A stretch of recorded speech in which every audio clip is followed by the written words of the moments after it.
হয়েছে যে আজকে আমাদের বাগদা বিধানসভা জুড়ে কিছু প্রতিজ্ঞা আমরা করেছি আজকে দাঁড়িয়ে দলের পক্ষ থেকে বলতে পারি, যেখানে একটা স্তম্ভ আমরা উদ্বোধন করেছি, যেখানে আমাদের 10 থেকে 12টা প্রতিজ্ঞা আমাদের স্কিম আছে, যেগুলো আমরা আফটার ইলেকশন যদি যেভাবে আমাকে সাধারণ মানুষরা বাগদাবাসীরা যেভাবে আমাকে আশীর্বাদ করেছে উপনির্বাচনে, যদি আবারও বাগদারবাসীরা আমাকে আশীর্বাদ করে ঘরের মেয়ে হিসাবে, তাহলে আমরা যে দলের পক্ষ থেকে 12টা যে স্কিম আছে সেটা আমরা চেষ্টা করব এবং প্রতিজ্ঞা নিচ্ছি ইলেকশনের পরেই আমরা কিছুদিনের মধ্যেই প্রায় 1 থেকে 2 বছরের মধ্যেই আমরা চেষ্টা করব এটা যেন কমপ্লিট হয়।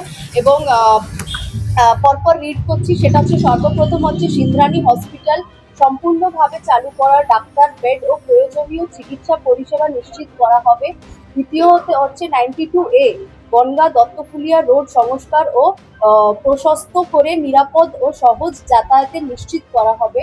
তৃতীয়ত হচ্ছে গোবিন্দপুর মাঠ থেকে ইছামতি নদী পর্যন্ত ড্রেনেজ যেটা ব্যবস্থা তৈরি করা হবে, যা জল জমা রোধ করে কৃষি জমি সুরক্ষা করবে।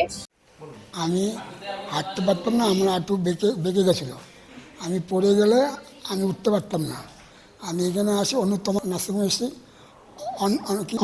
দে তার কাছে আমি এসেছি, তখন আমার চিকিৎসা করে, আমি চিকিৎসাতে আমি ভালো হয়েছি। আজকে আমি হাঁটতে পারছি, আমার অসুবিধা হয়নি। উনি 15 দিন আগে আমার কাছে এসেছিলেন, দুটো পাই একবারেই বেঁকে গিয়েছিল, যাকে আমরা ফিক্সড ফ্লেক্সন ডিফর্মিটি বলি। উনি হাঁটতেও পারছিলেন না, তো আমরা দুটো হাঁটুই ওনার প্রতিস্থাপন করি এবং স্বাস্থ্যসাথী কার্ডের মাধ্যমেই হয়। তো এর পরবর্তীকালে উনি আজকেই হাঁটা শুরু করলেন এবং দুটো হাঁটুই সোজা হয়ে গেছে এবং উনি স্বাভাবিকভাবেই হাঁটতে পারছেন।